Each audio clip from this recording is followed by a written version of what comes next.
Hello friends, नमस्कार। मेरा नाम है संदीप और आप सभी का वेलकम है नथिंग इम्पॉसिबल के यूट्यूब चैनल पर। आशा करता हूं कि आप सभी बहुत ही अच्छे होंगे और जिस किसी भी एग्ज़ाम की आप तैयारी कर रहे हैं वो भी बहुत ही अच्छे तरीके से चल रही होगी। तो फ्रेंड्स, आज के इस वीडियो में हम लोग यूजीसी नेट फर्स्ट पेपर में जो है 25 सितंबर 2020 को जो पेपर हुआ था फर्स्ट पेपर का शिफ्ट 1 में, उसके पार्ट 2 को यहाँ पर कवर करने वाले हैं।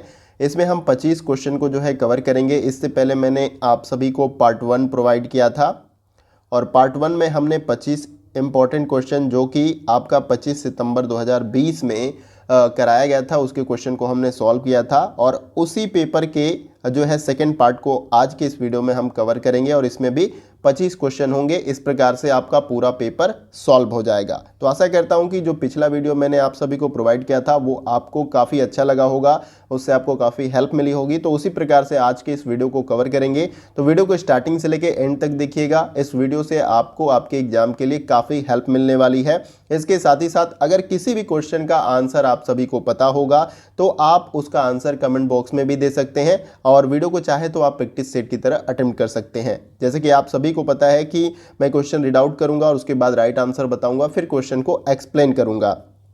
तो उसी समय में आपको करना क्या है कि वीडियो को पॉज कर लेना है जब मैं क्वेश्चन को रीड आउट करता हूं और क्वेश्चन को अच्छे से पढ़ लेना है। आपके सामने सारे ऑप्शन भी दिखाई देते हैं और कमेंट बॉक्स में आप जो है अपना आंसर दे सकते हैं। इससे क्या होगा कि आपकी प्रैक्टिस भी होती रहेगी और प्रैक्टिस बहुत ज़रूरी है, क्योंकि एग्जाम में बैठने से पहले आप जितना ज़्यादा हो सके क्वेश्चन की प्रैक्टिस करेंगे तो उतना ही एग्जाम में आप फास्ट और एक्यूरेसी के साथ जो है क्वेश्चन को सॉल्व कर पाएंगे। तो ये काफ़ी अच्छा रहेगा आप सभी के लिए अगर आप सभी क्वेश्चन को प्रैक्टिस सेट की तरह अटेम्प्ट करते हैं। तो चलिए फ्रेंड, वीडियो को स्टार्ट करते हैं और क्वेश्चन नंबर 1 को देखते हैं। देखिए फ्रेंड्स, यहाँ पे क्वेश्चन नंबर 1 में पूछा जा रहा है कि न्याय दर्शन में न्याय वाक्य की क्रमबद्धता के संदर्भ में यहाँ पे दिए गए हैं कुछ वाक्य दिए गए हैं और उसको क्रम के अनुसार हमें बताना है। नीचे आप देख सकते हैं विकल्प भी दिया गया है। निम्नलिखित विकल्प में से सही उत्तर का चयन करें। ठीक है, तो न्याय दर्शन शास्त्र में न्याय वाक्य की क्रमबद्धता के अनुसार ये जितने वाक्य दिए गए हैं उसको लगाना है, फिर उसके अनुसार नीचे जो विकल्प दिया गया है हमें उसके अनुसार सही आंसर बताना है। तो देखिए इस क्वेश्चन का जो हमारा राइट आंसर हो जाएगा वो है आपका ऑप्शन नंबर बी, यहाँ पे राइट आंसर हो जाएगा। ठीक है, तो देखिए सबसे पहले आपका क्या होगा, प्रतिज्ञा। ठीक है, पहले नंबर पे आपका क्या हो जाएगा, प्रतिज्ञा। फिर उसके बाद से दूसरे नंबर पे क्या आएगा आपका, हेतु। फिर उसके बाद तीसरे नंबर पे आपका क्या आएगा, तीसरे नंबर पे उदाहरण आ जाएगा, उदाहरण। और फिर उसके बाद से चौथे नंबर पे आपका आ जाएगा उपनय, उपनय। फिर उसके बाद से आपका लास्ट में जो आ जाएगा वो है आपका पांचवें नंबर पे निगमन, निगमन। तो इस प्रकार से ये क्रम हमारा है, इसको आपको याद कर लेना है। अगर परीक्षा में दोबारा से क्वेश्चन पूछा जाता है तो ये आपको याद रहना है। क्वेश्चन में यही पूछा गया कि न्याय दर्शन शास्त्र में न्याय वाक्य की क्रमबद्धता किस प्रकार से है। तो पहले प्रतिज्ञा होगा, फिर हेतु, फिर उदाहरण, फिर उपनय और उसके बाद से लास्ट में निगमन। इसी प्रकार से हमारा ऑप्शन भी क्या हो जाएगा, राइट आंसर। अब इस क्वेश्चन से जुड़े कुछ इंपॉर्टेंट डिटेल्स हैं, उसको भी आप जो है याद कर लीजिए और समझ भी लीजिए। देखिए न्याय दर्शन भारत के 6 वैदिक दर्शनों में से एक दर्शन है और इसके प्रवर्तक जो है ऋषि अक्षपाद गौतम है, जिनका न्याय सूत्र इस दर्शन का सबसे प्राचीन एवं प्रसिद्ध ग्रंथ है। दूसरे शब्दों में जिसकी सहायता से किसी सिद्धांत पर पहुंचा जा सके उसे न्याय कहते हैं और प्रमाणों के आधार पर किसी निर्णय पर पहुंचना ही न्याय कहलाता है। तो आशा करता हूं कि ये आपको क्लियर हो गया होगा। अब देखिए इनका कुछ अर्थ भी आपको समझना जरूरी है। यहाँ पे जैसे कि प्रतिज्ञा का अर्थ क्या है, तो देखिए प्रतिज्ञा में बताया जाता है कि जिस वाक्य में पदों के साथ साध्य के संबंध का ज्ञान हो वो प्रतिज्ञा है आपका। फिर उसके बाद से आपका जो नेक्स्ट था हेतु। देखिए हेतु का मतलब होता है जिस वाक्य से हेतु में साध्य की व्यापकता का ज्ञान हो उसे हेतु कहते हैं। फिर उसके बाद से आपका नेक्स्ट जो बी था यहाँ पे उदाहरण। तो देखिए उदाहरण यानी कि जिस वाक्य से हेतु में साध्य की व्याप्ति बताई जाए वो उदाहरण होता है। फिर उपनय, उपनय आ गया। उपनय में देखिए जिस वाक्य से पक्ष में साध्य वाक्य हेतु का संबंध बोधित हो वो उपनय होता है। और इसके साथ साथ निगमन लास्ट में आपका है।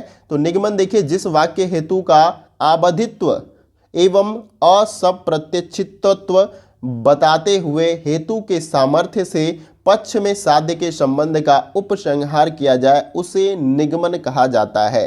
तो यहाँ पर इस प्रकार से क्रम भी आपने देख लिया और क्वेश्चन से जुड़े जो इंपॉर्टेंट डिटेल्स है उसको भी आपने समझ लिया। तो आशा करता हूँ क्वेश्चन आपको क्लियर हो गया होगा। कहीं से भी डाउट हो तो कमेंट बॉक्स में पूछ सकते हैं। आइए अगला क्वेश्चन देखते हैं।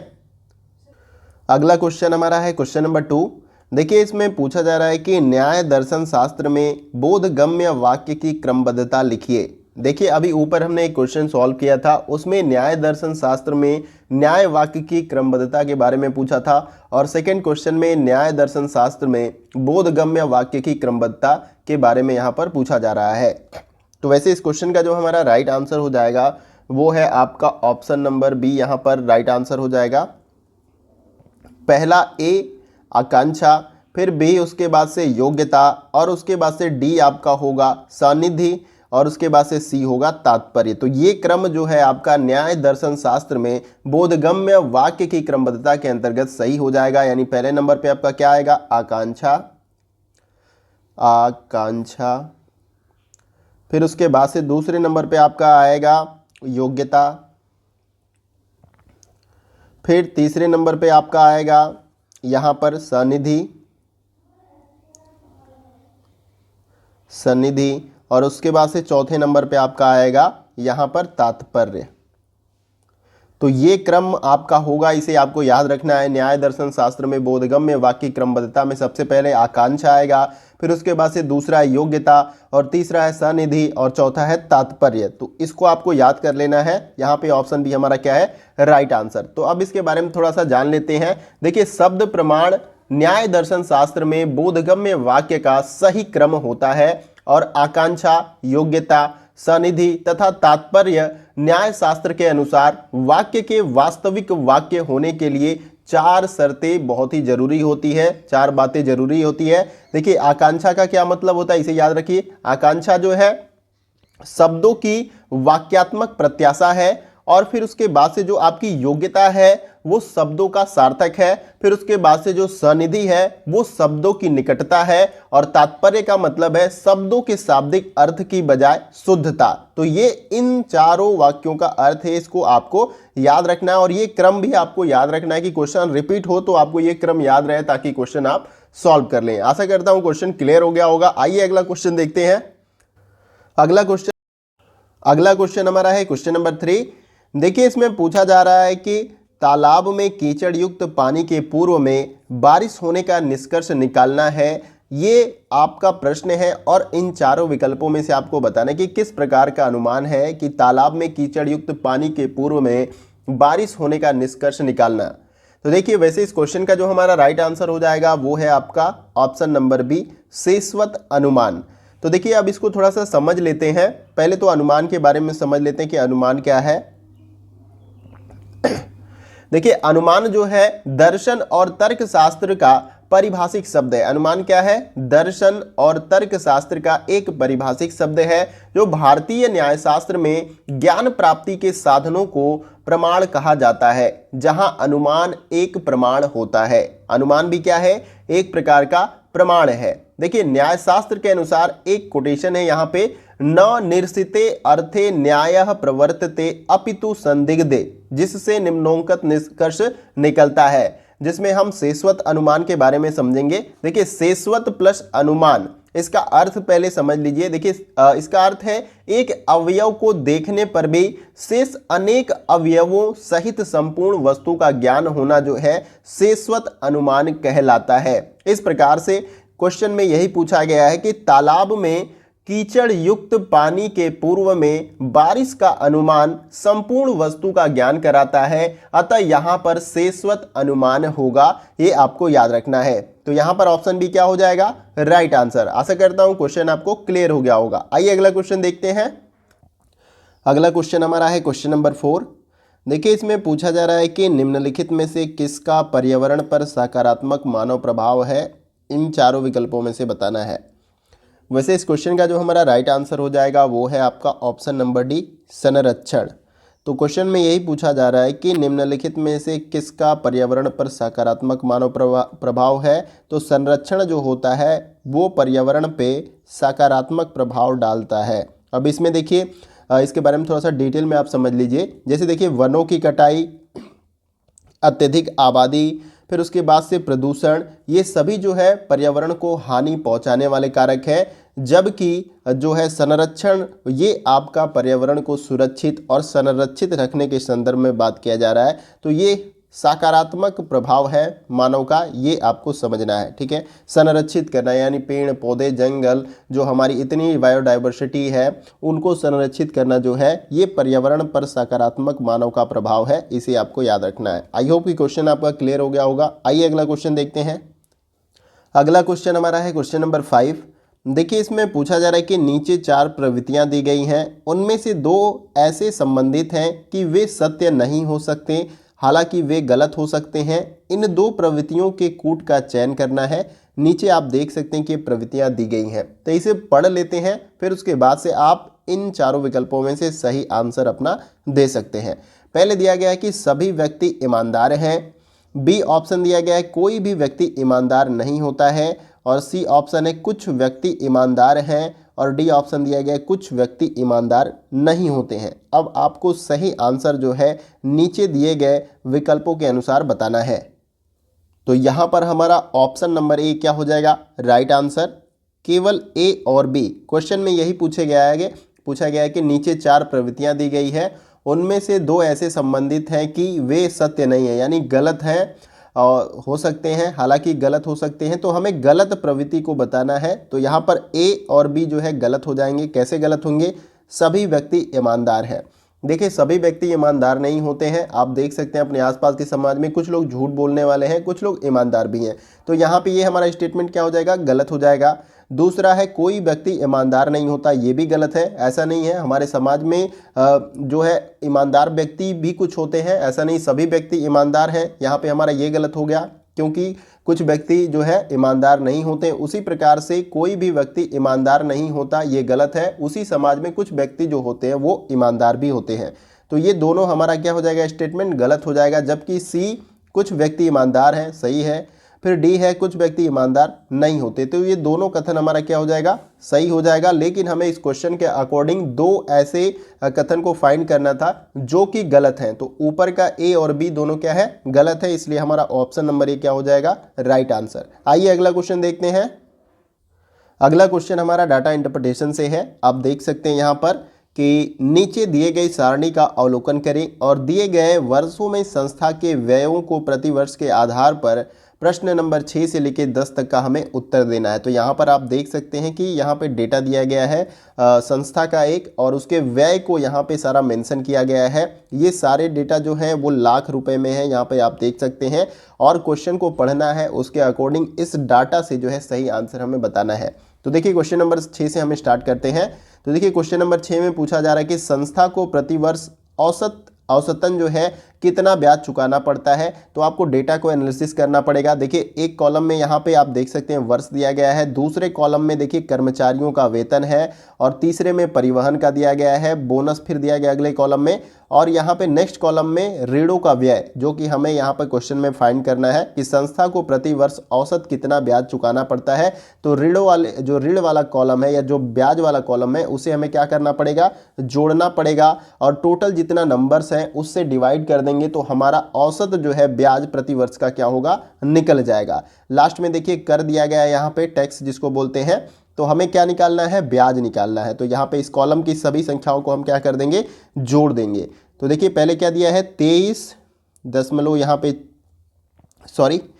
पे दिया गया है 23.4, फिर आप प्लस, फिर उसके बाद से दिया गया है 32.5, फिर उसके बाद से दशमलव है यहाँ पे 5।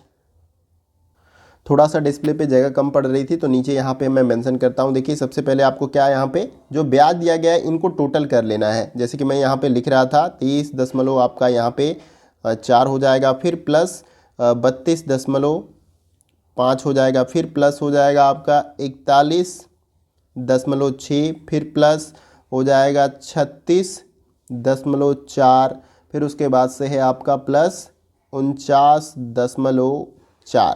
अब इसे हमें क्या करना है, जोड़ देना है और 5 से डिवाइड कर देना। 5 से क्यों डिवाइड करना है, क्योंकि हमें जो है क्वेश्चन में क्या पूछा गया कि संस्था को प्रति वर्ष औसत कितना ब्याज चुकाना पड़ता है। तो औसत आपको पता है कुल संख्याओं का योग, और कितनी संख्या है उससे डिवाइड कर देंगे तो औसत हमारा निकल जाता है। तो उसी प्रकार से हमने सबको जोड़ लिया। टोटल कितना यहाँ पे है, 1 2 3 4 5, 5 संख्या है। तो इससे हम जब डिवाइड करेंगे तो औसत हमारा क्या हो जाएगा, निकल जाएगा। जब हम ऊपर इसको जोड़ते हैं तो हमारी टोटल वैल्यू कितनी हो जाएगी यहाँ पे 183.3 यानी 183.3, और फिर बटे में आपको 5 कर देना है। फिर इसको जब आप डिवाइड करेंगे तो आपका निकल कर आएगा 36.66 लाख। लाख में ही वैल्यू यहाँ पर दी गई, आप देख सकते हैं।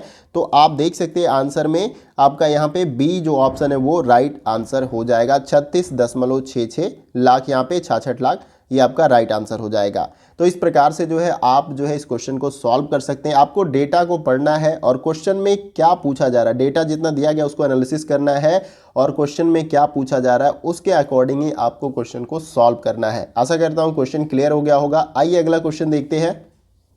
अगला क्वेश्चन हमारा है क्वेश्चन नंबर 7। देखिए इसमें पूछा जा रहा है कि जो डेटा दिया गया है उसमें उल्लेखित अवधि में संस्था ने बोनस की जो कुल राशि प्रदान की है वह उस अवधि में प्रदत्त कुल वेतन राशि का लगभग कितना प्रतिशत है। यानी कि यहाँ बोनस वाला जो कॉलम है आप देख सकते हैं, ये बोनस जो दिया गया है कर्मचारियों के वेतन में से कितना प्रतिशत वो जो है होगा, वो हमें फाइंड करना है कि कितने प्रतिशत जो है बोनस दिया गया है। क्योंकि क्वेश्चन में यही पूछा गया है कि उल्लेखित अवधि में संस्था ने बोनस की जो कुल राशि प्रदान की है वह उस अवधि में प्रदत्त कुल वेतन राशि का लगभग कितना प्रतिशत है। तो सबसे पहले हमें क्या करना होगा, तो सबसे पहले हमें बोनस की कुल राशि को जोड़ना होगा। ये बोनस वाला जो कॉलम है इसकी कुल राशि को क्या होगा, करना होगा, जोड़ना होगा। तो पहले क्या है 3.0, फिर उसके बाद से प्लस यहाँ पे 2.52, फिर उसके बाद से प्लस 3.84, फिर उसके बाद से प्लस यहाँ पे ऐड करेंगे, फिर वहाँ पे 3.68, फिर उसके बाद लास्ट में है आपका 3.96। तो इसको आपको क्या करना है, जोड़ लेना है। अगर आप जोड़ते हैं तो इसकी वैल्यू आ जाएगी आपकी 17 टोटल। अगर आप इसको जोड़ते हैं तो 17 वैल्यू यहाँ पे आएगी। फिर हमें क्या करना है कि जो कर्मचारियों को वेतन दिया गया है उसको टोटल कर लेना है। तो सबसे पहले दिया गया है आपका 288, फिर प्लस कर लेना है आपको 342, फिर प्लस, फिर उसके बाद से है 324, फिर प्लस कर लेना है, फिर उसके बाद 336 है, फिर प्लस करना है आपको, फिर उसके बाद से 420 दिया गया है।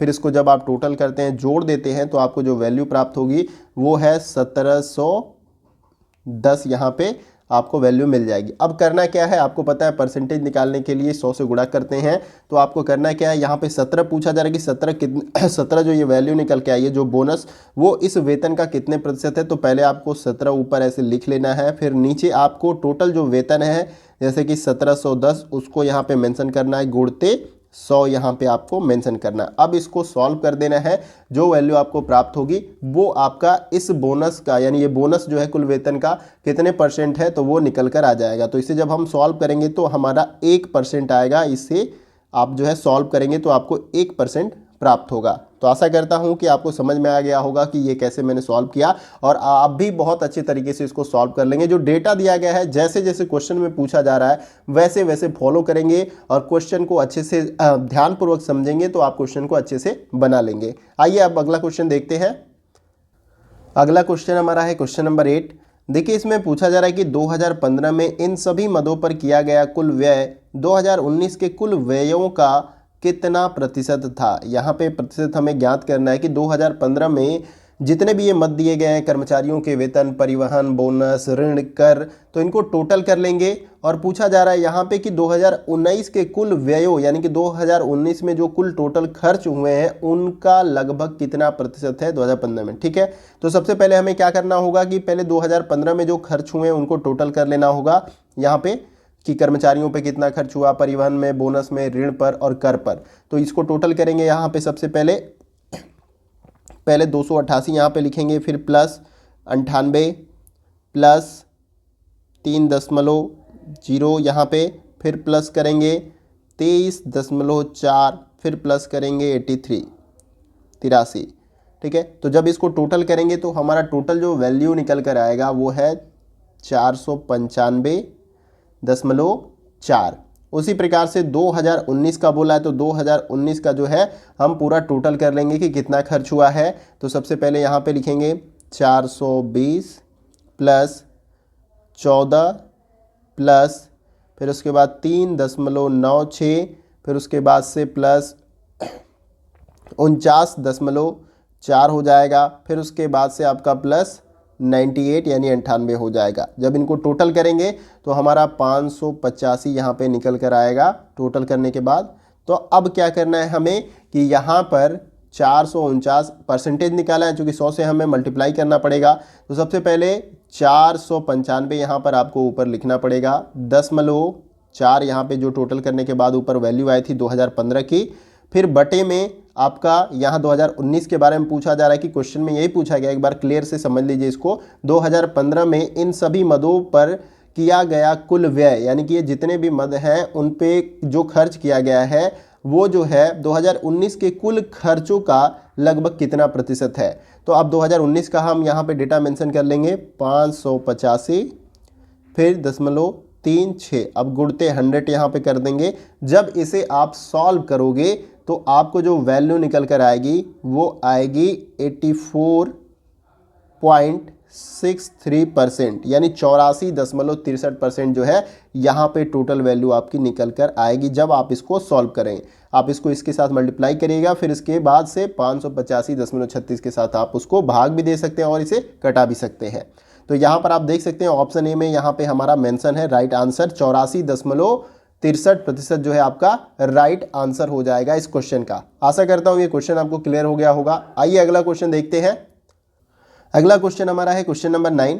देखिए इसमें पूछा जा रहा है कि वर्ष 2017 में संस्था का इन मदों पर कुल व्यय क्या है। तो ये क्वेश्चन काफ़ी आसान है। 2017 में संस्था का जो है अलग अलग जो मद है उसमें टोटल खर्च कितना है वो हमें निकालना है। कर्मचारियों पर कितना खर्च किया गया, वेतन पे, परिवहन पे, बोनस पे, ऋण पे, कर पे। तो 2017 आप देख सकते हैं यहाँ पे डेट मेंशन है 2017 वर्ष, और यहाँ पे ये जो मद है अलग अलग इसको हमें बस जोड़ देना है। जोड़कर जो वैल्यू प्राप्त होगी वो आपका राइट आंसर होगा। तो सबसे पहले हमें इसे जोड़ लेना है। तो क्या करना होगा आपको कि वेतन पे कितना खर्च हुआ 324 लाख, फिर प्लस करेंगे, फिर उसके बाद से परिवहन पर कितना खर्च हुआ 101 लाख, फिर उसके बाद से फिर प्लस करके बोनस पे कितना खर्च हुआ 3.84 लाख, फिर उसके बाद से प्लस करेंगे ऋणों पे कितना खर्च हुआ तो वो आपका हो जाएगा 41.6 लाख, फिर उसके बाद से कर पे कितना खर्च हुआ तो 74 लाख। अब इसे क्या करना है कि जोड़ देना है। जोड़ने के बाद जो वैल्यू आपको प्राप्त होगी वो आपका राइट आंसर हो जाएगा। जब हम इसे जोड़ेंगे तो हमें 544.44 जो है प्राप्त होगा और ये क्या हो जाएगा आपका राइट आंसर हो जाएगा। तो यहाँ पर ऑप्शन सी में आप देख सकते हैं राइट आंसर मेंशन है। इसमें कुछ करना नहीं है। 2017 में संस्था के कुल मदों का मतलब जो मद अलग अलग दिए गए हैं जो उसके खर्च को हमें जोड़ देना है। तो देखिए वेतन पे खर्च है, परिवहन पे है, बोनस पे, उसको जोड़ देंगे तो वो वैल्यू जो निकल कर आएगी वो हमारा राइट आंसर होगा। तो यहाँ पर ऑप्शन सी में राइट आंसर दिया गया है। आशा करता हूँ क्वेश्चन क्लियर हो गया। आइए अगला क्वेश्चन देखते हैं।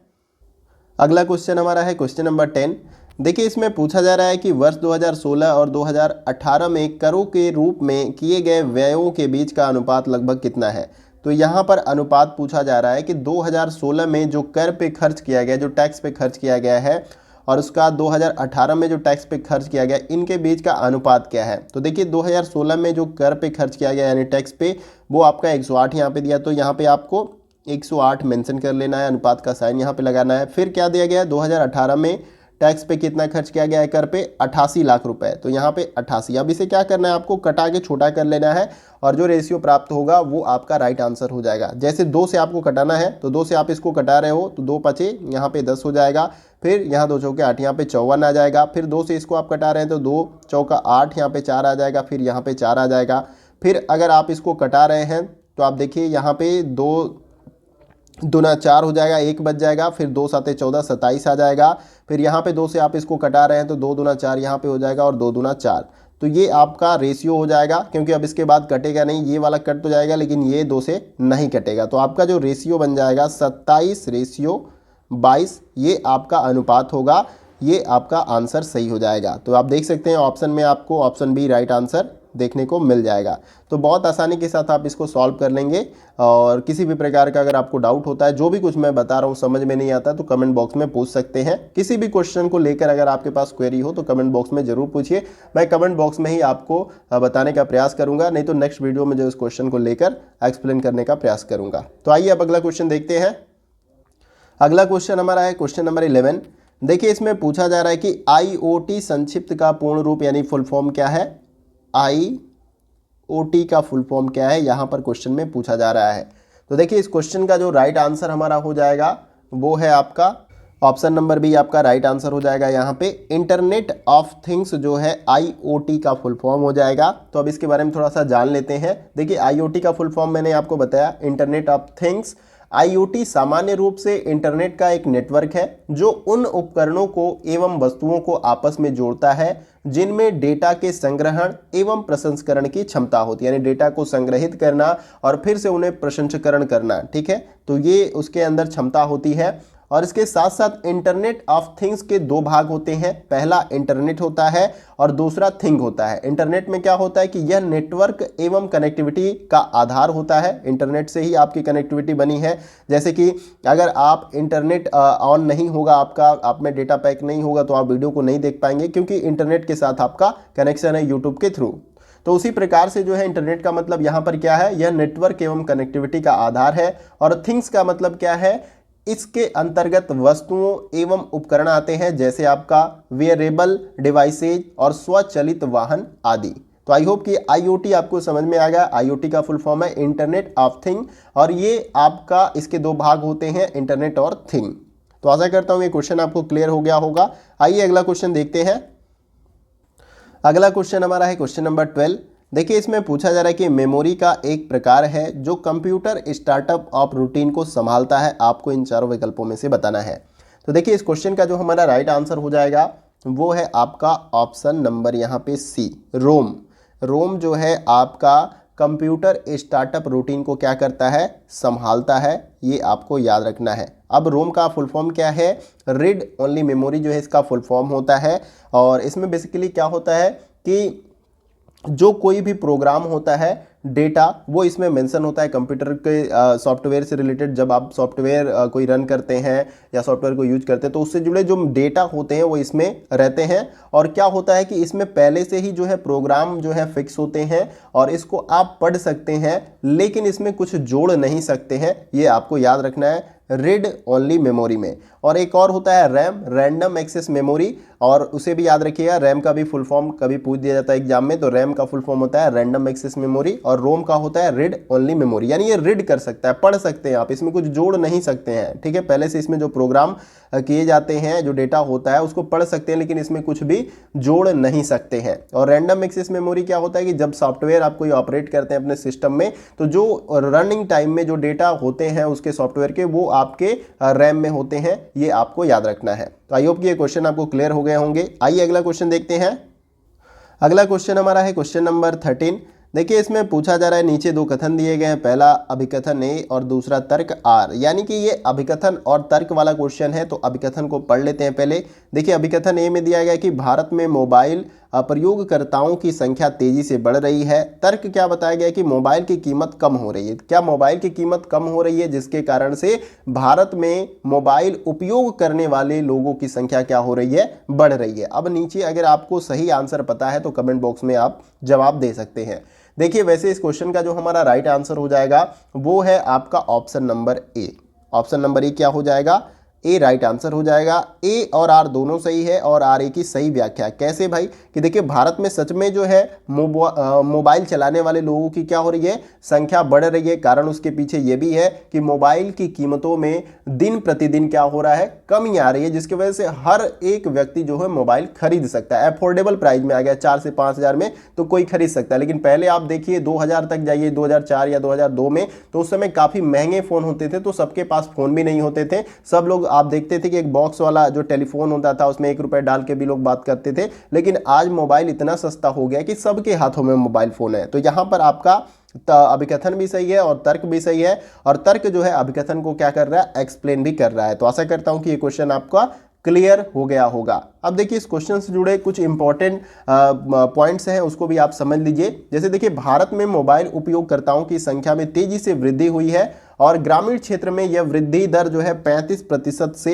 अधिक हो चुकी है, यानी 35% से अधिक ग्रामीण क्षेत्रों में भी जो है मोबाइल यूज करने वालों की तादाद बढ़ चुकी है। तो काफ़ी ये आप देख सकते हैं कि बड़ा अमाउंट है, क्योंकि ग्रामीण क्षेत्रों में धीरे धीरे डेवलपमेंट, जैसे मोबाइल के थ्रू एजुकेशन, वो लोग बहुत कुछ मतलब एक्सेस कर पा रहे हैं इंटरनेट के माध्यम से, तो मोबाइल का उपयोग जो है ग्रामीण क्षेत्रों में बढ़ा है। तो आशा करता हूं कि क्वेश्चन आपको क्लियर हो गया होगा। अगर कहीं डाउट लगे तो कमेंट बॉक्स में पूछ सकते हैं। आइए अगला क्वेश्चन देखते हैं।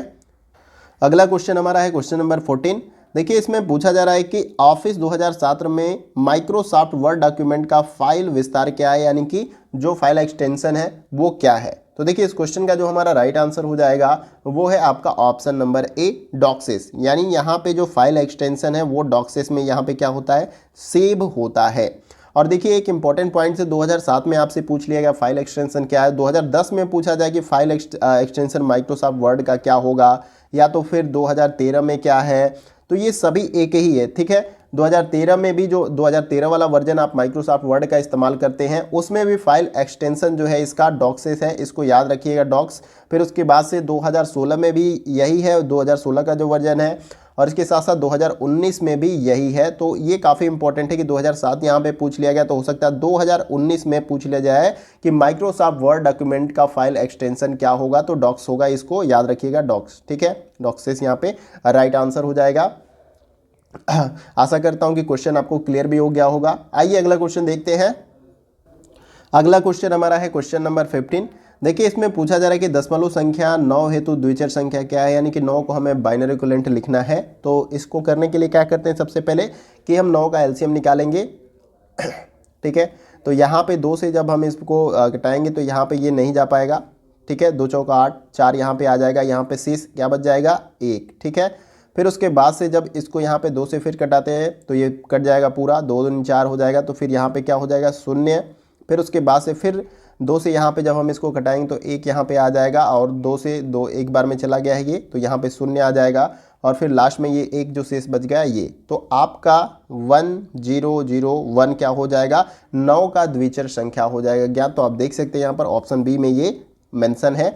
और इसी प्रकार से जो है किसी और भी संख्या 10 का भी दे या 11 का भी दे, 12 का दे, आप इसी प्रकार से निकाल सकते हैं। आशा करता हूँ ये क्वेश्चन क्लियर है। आइए अगला क्वेश्चन देखते हैं। अगला क्वेश्चन हमारा है क्वेश्चन नंबर 16। देखिए इसमें पूछा जा रहा है कि ओजोन परत के क्षरण का कारण क्या है, उसके संदर्भ में यहाँ पे कुछ स्टेटमेंट्स दिए गए हैं और नीचे जो है ऑप्शन आपको दिए गए हैं, और सही उत्तर का चुनाव जो है नीचे करना है। पहले ऊपर आपको देख लेना है कि कौन कौन से ऐसे कारण हैं जिसकी वजह से ओजोन परत का जो है क्षरण हो रहा है। तो पहले देखिए सबसे दिया गया वाष्पशील क्लोरोनीटेड हाइड्रोकार्बन। फिर बी ऑप्शन दिया गया थर्मल पावर प्लांटों से उत्सर्जन।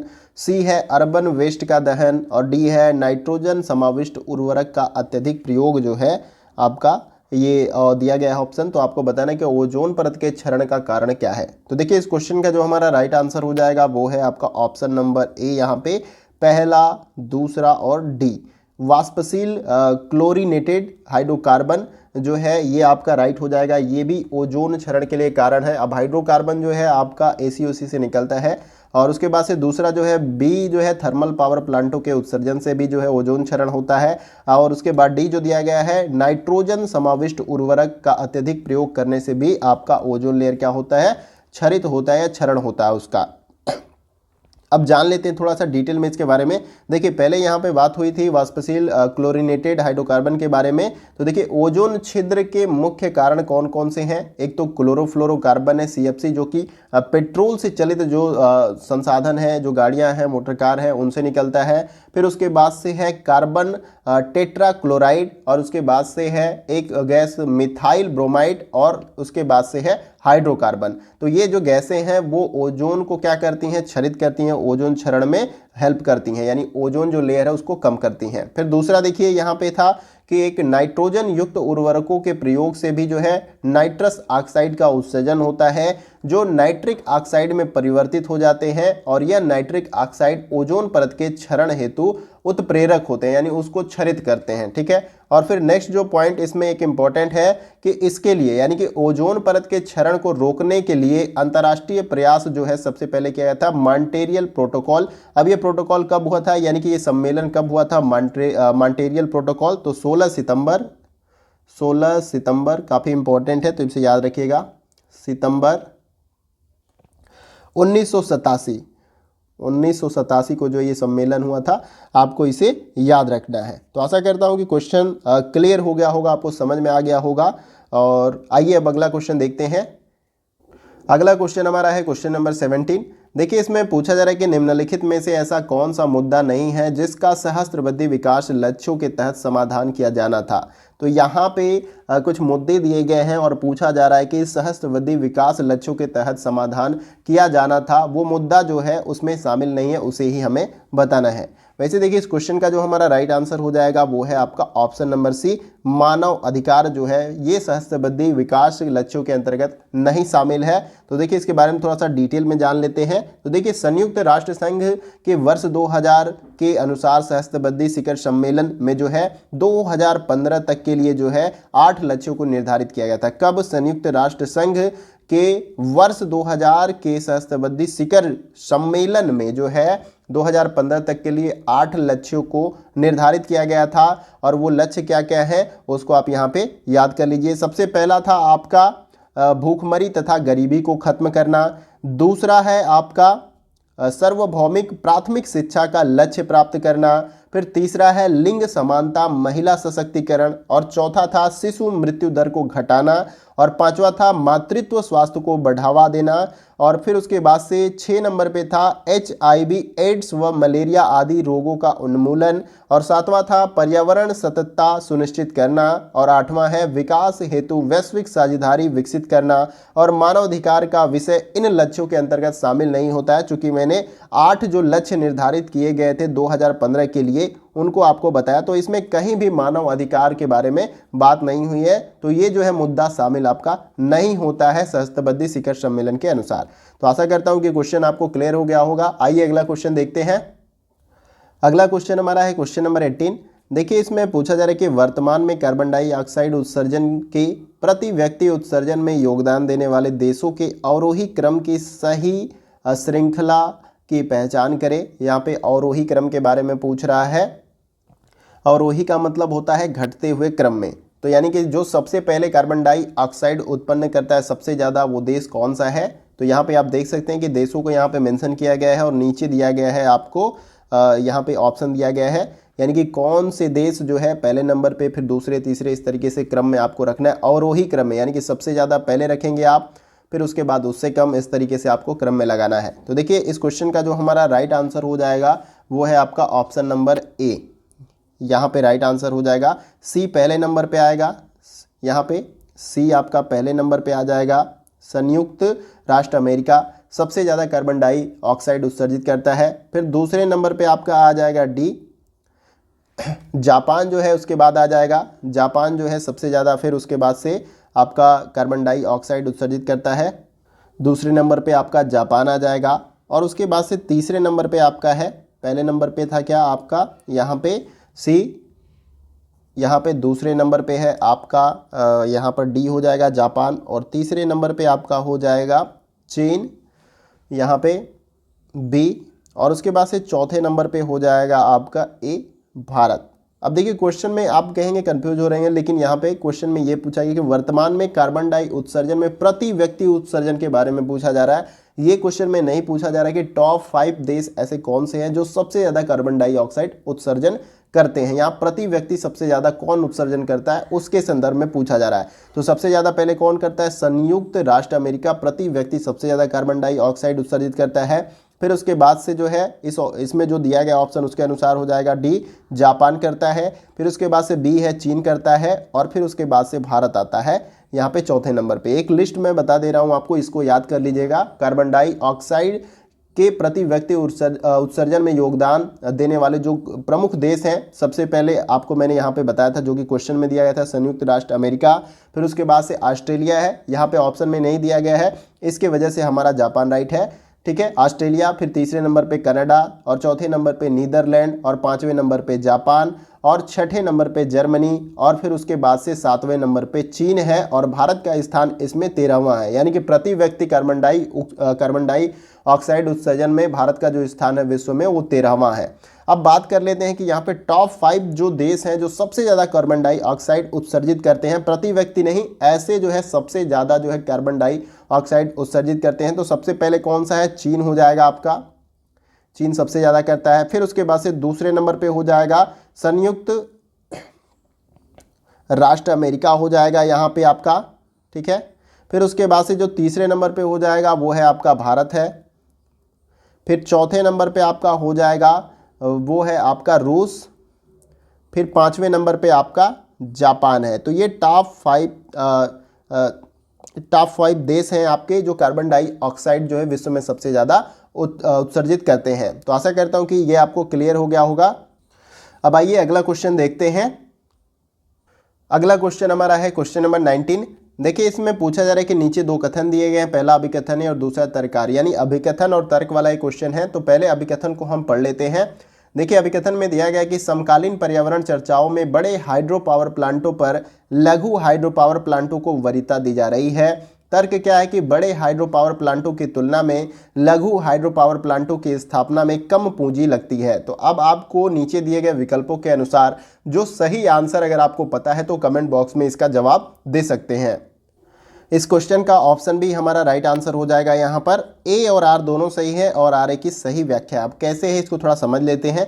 तो देखिए अभिकथन में बताया गया कि समकालीन या वर्तमान समय में पर्यावरण चर्चाओं में बड़े हाइड्रो पावर प्लांटों पर लघु हाइड्रो पावर प्लांटों की वरीयता दी जा रही है। सही बात है। देखिए क्योंकि बड़े जो हाइड्रो पावर प्लांट होते हैं वहाँ पे जब अगर हम उसको प्रोजेक्ट को बनाते हैं, तैयार करते हैं, तो वहाँ से ज़्यादा लोगों को हम विस्थापित करते हैं दूसरे जगहों के लिए, क्योंकि अब वहाँ पे बांध डैम बनाते हैं, फिर उससे बिजली बनाते हैं, तो वहाँ से जो लोग बसे हुए हैं उनको दूसरे जगह शिफ्ट करते हैं, तो ज़्यादा प्रॉब्लम होती है। इसलिए छोटे जो है पावर प्लांटों को जो है हाइड्रो पावर प्लांटों को जो है यहाँ पे वरीयता दी जा रही है। यहाँ पे कम लोगों को विस्थापित होते हैं, जिसके वजह से छोटे जो हाइड्रो पावर प्लांट है उनको वरीयता दी जा रही है। तर्क देखिए यहाँ पे दिया गया कि बड़े हाइड्रो पावर प्लांटों की तुलना में लघु हाइड्रो पावर प्लांटों की स्थापना कम पूंजी में लगती है। ठीक है भाई, छोटा हाइड्रो पावर प्लांट अगर हम लगाएंगे तो जाहिर सी बात है कि वहाँ कम पूंजी लगेगा। अगर बड़ा हाइड्रो पावर प्लांट हम लगाएंगे तो वहाँ ज़्यादा पूंजी लगेगी और वहाँ से ज़्यादा लोगों को विस्थापित भी किया जाएगा। और लघु हाइड्रो पावर प्लांट होगा तो वहाँ से कम लोगों को विस्थापित भी किया जाएगा और कम जो है बजट में वो हाइड्रो पावर प्लांट हमारा बन भी जाएगा। तो ये दोनों अभिकथन और तर्क सही है, लेकिन तर्क जो है अभिकथन को एक्सप्लेन नहीं कर रहा है, इसलिए हमारा ऑप्शन बी क्या हो जाएगा? Right answer. आशा करता हूं क्वेश्चन आपको क्लियर हो गया होगा। आइए अगला क्वेश्चन देखते हैं। अगला क्वेश्चन हमारा है क्वेश्चन नंबर 20। देखिए इसमें पूछा जा रहा है कि भारत में आवासीय क्षेत्रों के लिए दिन में निर्धारित शोर का मानक क्या है। ठीक है, तो दिन में कितना शोर होना चाहिए उसका एक मानक जो है डिसाइड होता है। वो मानक क्या है, इन चारों विकल्पों में से आपको बताना है। तो देखिए इस क्वेश्चन का जो हमारा राइट आंसर हो जाएगा वो है आपका ऑप्शन नंबर सी। यहाँ पे राइट आंसर हो जाएगा 55 डेसिबल। भारत में आवासीय क्षेत्रों के लिए दिन में जो निर्धारित शोर का मानक है वो है 55 डेसिबल। इसको आपको याद रखना है। ठीक है, अब इसके बारे में थोड़ा सा डिटेल में जान लेते हैं। तो देखिए भारत में ध्वनि प्रदूषण संबंधी मानक तय करने की जिम्मेदारी किसकी होती है?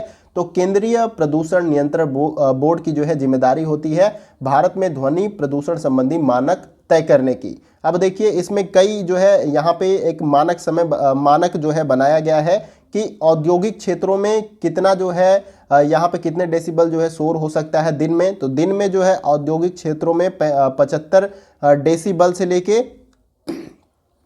70 डेसिबल जो है रात में, ये जो है आपका दिन में है। ठीक है, दिन में जो है औद्योगिक क्षेत्रों में आपका 75 डेसिबल और रात में जो है क्या है आपका 70 डेसिबल। उसी प्रकार से जो है वाणिज्यिक क्षेत्र में आपका है 65 डेसिबल से लेके और रात में जो इसका होगा आपका 55 डेसिबल।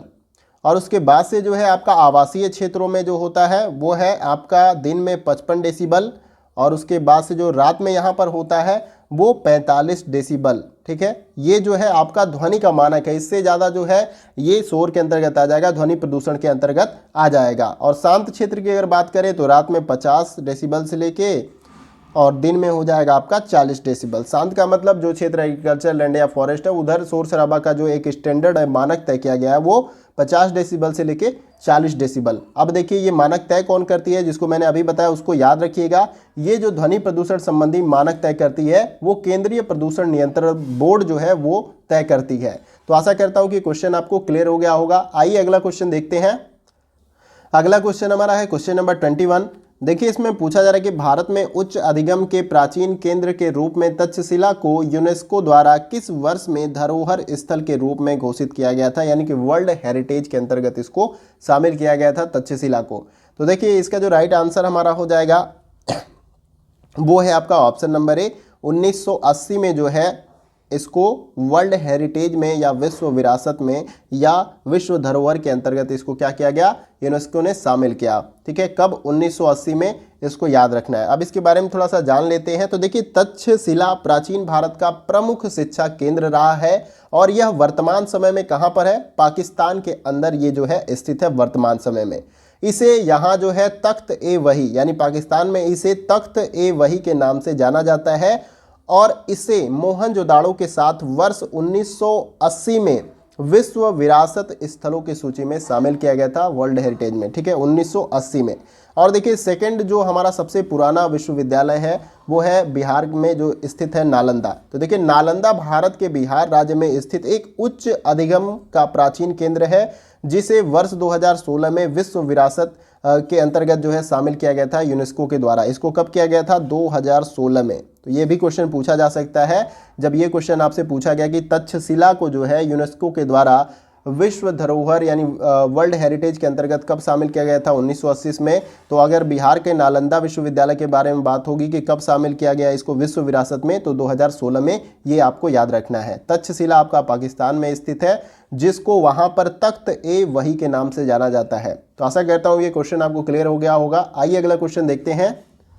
अगला क्वेश्चन हमारा है क्वेश्चन नंबर 22। देखिए इसमें पूछा जा रहा है कि राष्ट्रीय उच्चतर शिक्षा अभियान और यूएसए जो एक केंद्र प्रायोजित योजना है और जिसका उद्देश्य मात्र राज्य उच्चतर शैक्षणिक संस्थाओं को सामरिक वित्त पोषण प्रदान करना है, इसका शुभ आरंभ जो है कब किया गया था, इन चारों विकल्पों में से आपको बताना है। तो देखिए इस क्वेश्चन का जो हमारा राइट आंसर हो जाएगा वो है आपका ऑप्शन नंबर डी। 2013 में जो है इसका शुभारंभ किया गया था। अब इसके बारे में थोड़ा सा डिटेल में जान लेते हैं। देखिए राष्ट्रीय उच्चतर शिक्षा अभियान एक केंद्रीय योजना है और इसका जो शुभारंभ किया गया था, कब किया गया था, 2013 में, जो कि मैंने अभी आपको बताया। तो देखिए राष्ट्रीय शिक्षा अभियान का कुछ प्रमुख उद्देश्य है तो उसके बारे में भी थोड़ा जान लेते हैं। तो जो सबसे पहला प्रमुख उद्देश्य है वो है पात्र राज्य शैक्षणिक संस्थाओं को सामरिक वित्त पोषण प्रदान करना। ठीक है, सामरिक वित्त पोषण का मतलब कि जो पात्र राज्य हैं उनमें शैक्षणिक जो संस्थाएं हैं उनको वित्त पोषण करना, सहायता करना। दूसरा जो है 2017 के अंत तक सकल नामांकन अनुपात को 32% तक बढ़ाना है। ठीक है, तीसरा जो है आपका उच्च शैक्षणिक संस्थानों में शैक्षणिक एवं परीक्षा सुधार सुनिश्चित करना। और चौथा है आपका SC ST और सामाजिक व शैक्षणिक रूप से पिछड़े वर्गों को उच्च शिक्षा के पर्याप्त अवसर प्रदान करना। ये जो है राष्ट्रीय शिक्षा अभियान का कुछ प्रमुख उद्देश्य है जिसे आपको याद रखना है। आशा करता हूँ ये क्वेश्चन क्लियर हो गया होगा। आइए अगला क्वेश्चन देखते हैं। अगला क्वेश्चन हमारा है क्वेश्चन नंबर 23।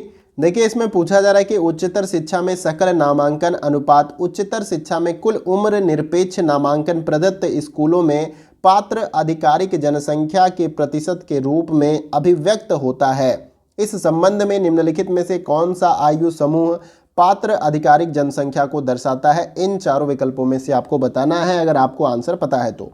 देखिए इस क्वेश्चन का जो हमारा राइट आंसर हो जाएगा वो है आपका ऑप्शन नंबर सी, 18 से 23 वर्ष के बीच में। ठीक है, तो इसके बारे में थोड़ा सा समझ लेते हैं। तो देखिए भारत में उच्चतर शिक्षा नामांकन की गणना सकल नामांकन अनुपात के संदर्भ में की जाती है जो 18 से 23 वर्ष के आयु वर्ग में जनसंख्या एवं उच्च शिक्षा हेतु नामांकित विद्यार्थियों की संख्या का अनुपात होता है। ठीक है, तो यहाँ तक आपको क्लियर हो गया। कि देखिए क्वेश्चन जो डिटेल्स हैं जो मैं बता रहा हूँ वो क्वेश्चन से रिलेटेड बहुत ही इंपॉर्टेंट है, क्योंकि डायरेक्ट क्वेश्चन आपसे एग्जाम में पूछे जा सकते हैं कुछ क्वेश्चन, लेकिन क्वेश्चन थोड़े से आपसे हट के पूछे जाएंगे। तो जो डिटेल्स मैं बताता हूँ उसको ध्यान से आप समझने का प्रयास करें। तो जैसे कि मैंने इसमें बताया आपको कि भारत में उच्चतर शिक्षा नामांकन की गणना सकल नामांकन अनुपात के रूप में की जाती है, और ये जो है 18 से 23 वर्ष की आयु वर्ग में जनसंख्या एवं उच्च शिक्षा हेतु नामांकित विद्यार्थियों की संख्या का अनुपात होता है। तो आई होप कि आपको क्लियर हो गया। आशा करता हूं कि क्वेश्चन आपको क्लियर हो गया होगा। आइए अगला क्वेश्चन देखते हैं। अगला क्वेश्चन हमारा है क्वेश्चन नंबर 24। देखिए इसमें पूछा जा रहा है कि निम्नलिखित में से कौन सा कथन मूल्य परक शिक्षा की सर्वोत्तम व्याख्या करता है। तो यहाँ पे मूल्य परक शिक्षा के संदर्भ में कुछ कथन दिए गए हैं और हमें सही आंसर नीचे दिए गए विकल्पों के अनुसार चुनना है। तो देखिए यहाँ पे जो हमारा राइट आंसर हो जाएगा इस क्वेश्चन का वो है आपका ऑप्शन नंबर सी। यहाँ पे केवल सी, डी और ई जो है मूल्य परक शिक्षा की व्याख्या यहाँ पे करते हैं। तो देखिए सी यहाँ पे और डी और उसके बाद से ए।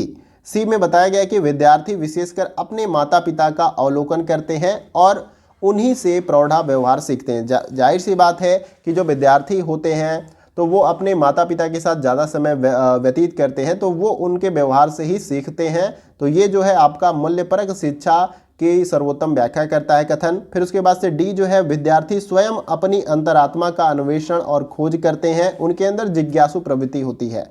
फिर उसके बाद से ई जो यहाँ पे है कि यह विद्यार्थियों को अपने जीवन में अपना स्थान निश्चित करने के लिए प्रोत्साहित करता है। ठीक है, यह जो है विद्यार्थियों को अपने जीवन में अपना स्थान निश्चित करने के लिए प्रोत्साहित करता है। क्या? मूल्य परक शिक्षा, इसे आपको समझना है। ठीक है, तो यहाँ पर ऑप्शन सी क्या हो जाएगा? हमारा राइट आंसर हो जाएगा। तो आशा करता हूँ कि क्वेश्चन आपको क्लियर हो गया होगा। आइए अगला क्वेश्चन देखते हैं।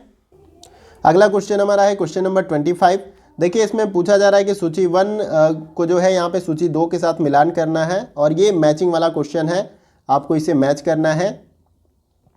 तो सूची 1 में आप देख सकते हैं कि ये ऑनलाइन जो है एजुकेशन के कुछ प्लेटफॉर्म दिए गए हैं, और दूसरे जो है कॉलम में यहाँ पर विद्यार्थियों और शोधार्थियों को इससे क्या लाभ मिलता है उसके बारे में मेंशन किया गया है।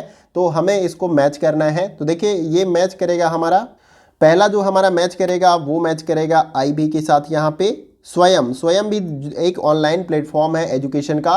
तो देखिए इससे जो विद्यार्थियों को लाभ होता है ऑनलाइन कोर्स के जरिए क्रेडिट प्राप्त करना। ठीक है, फिर स्वयं प्रभा, ये भी एक ऑनलाइन प्लेटफॉर्म है। तो ये हमारा मैच करेगा बी जो है, तीसरे के साथ मैच करेगा यहाँ पे उच्च गुणवत्ता संबंधी शैक्षणिक कार्यक्रमों को 24/7 देखना, यानी 24/7 जो है यहाँ पे उच्च गुणवत्ता संबंधी जो शैक्षणिक कार्यक्रम होते हैं उसका प्रसारण होता है स्वयं प्रभा पे। उसके बाद तीसरा जो है यहाँ पे EPG पाठशाला, ये हमारा मैच करेगा वो दूसरे के साथ मैच करेगा EPG पाठशाला। ई विषय वस्तु आधारित मुफ्त पुस्तकें और पाठ्यक्रम प्राप्त करना, यानी कि एक तरह से ये एक लाइब्रेरी कह लीजिए है आपकी EPG पाठशाला, और यहाँ पे जो है आप बुक्स जो है ई-बुक्स जो है यहाँ पे प्राप्त कर सकते हैं पाठ्यक्रम के अनुसार और पढ़ सकते हैं।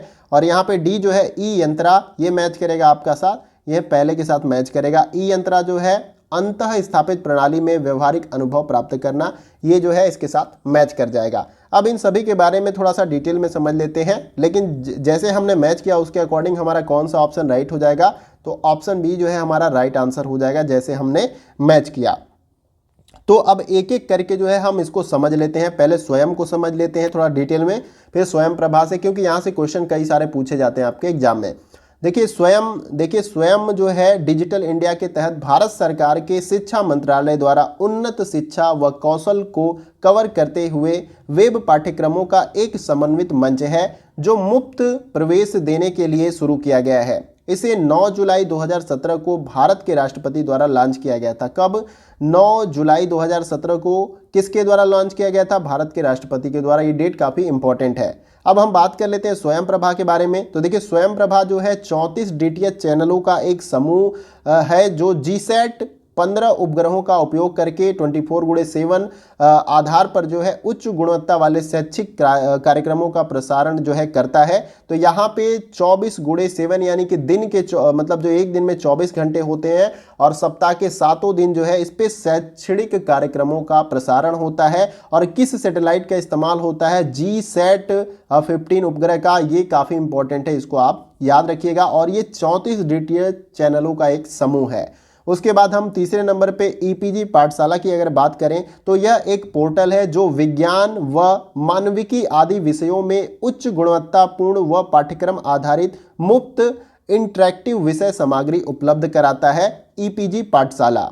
अब नेक्स्ट जो हमारी है ई यंत्रा। देखिए ई यंत्रा जो है मानव संसाधन विकास मंत्रालय के तहत सूचना संचार प्रौद्योगिकी के माध्यम से राष्ट्रीय शिक्षा मिशन द्वारा प्रायोजित कार्यक्रम है और इसका उद्देश्य छात्रों को रोबोट बनाने व उससे जुड़ी तकनीकी जानकारी देना जो है। ठीक है, तो यहाँ पे आपको ई यंत्रा के बारे में भी क्लियर हो गया। तो सबके बारे में मैंने सेपरेट में क्लियर बताने का प्रयास किया क्योंकि यहाँ से सेपरेट क्वेश्चन भी कभी कभी पूछ लिए जाते हैं। तो आशा करता हूँ कि ये क्वेश्चन आपको क्लियर हो गए होंगे और ये हमारा वीडियो का लास्ट क्वेश्चन था क्योंकि इस वीडियो में हम 25 जो क्वेश्चन आपके 2020 में पेपर 1 कराया गया था तो उससे जुड़े जो 25 क्वेश्चन बाकी था हमारा पार्ट 2 में हमने इसको कवर किया और पहले पार्ट में हमने 25 क्वेश्चन को कवर किया। इस प्रकार से जो है 25 सितंबर शिफ्ट 1 में 2020 में जो क्वेश्चन पेपर आपका कराया गया था फर्स्ट पेपर का, उसको हमने पूरा कंप्लीटली सॉल्व कर लिया और अच्छे तरीके से मैंने इसको डिटेल में सॉल्व कराने का प्रयास किया। तो आशा करता हूँ कि सारे क्वेश्चन आपको क्लियर हो गए होंगे। किसी भी क्वेश्चन में अगर आपको डाउट होता है तो कमेंट बॉक्स में पूछिए और इसके साथ ही साथ किसी और टॉपिक पर अगर वीडियो चाहिए, एग्जाम रिलेटेड क्वेरी है तो वो भी कमेंट बॉक्स में पूछ सकते हैं। कमेंट बॉक्स में आपको जवाब 100% होगा। इसके साथ ही साथ वीडियो कहीं से भी अच्छा लगे तो वीडियो को लाइक करें और इसके साथ ही साथ वीडियो को आप शेयर कर सकते हैं दूसरे दोस्तों के साथ ताकि उनको भी हेल्प मिल सके क्योंकि इस चैनल पे जो कुछ हम प्रोवाइड करते हैं वो सब कुछ फ्री ऑफ कॉस्ट होता है क्योंकि हमारा मात्र यही उद्देश्य है कि हम आप सभी की ज़्यादा से ज़्यादा मदद कर पाए। और चैनल पर नए हैं तो चैनल को सब्सक्राइब करिएगा और उसके बगल में जो बेल आइकन का बटन होता है इस प्रकार से उसको प्रेस कर लीजिएगा, तभी जो है इस चैनल पे कोई भी इंपॉर्टेंट वीडियो अपलोड की जाएगी तो उसकी नोटिफिकेशन आपको आसानी के साथ प्राप्त हो जाएगी। तो फ्रेंड्स आज के वीडियो में बस इतना ही, फिर मिलते हैं अगले वीडियो में। तब तक के लिए जय हिंद, जय भारत।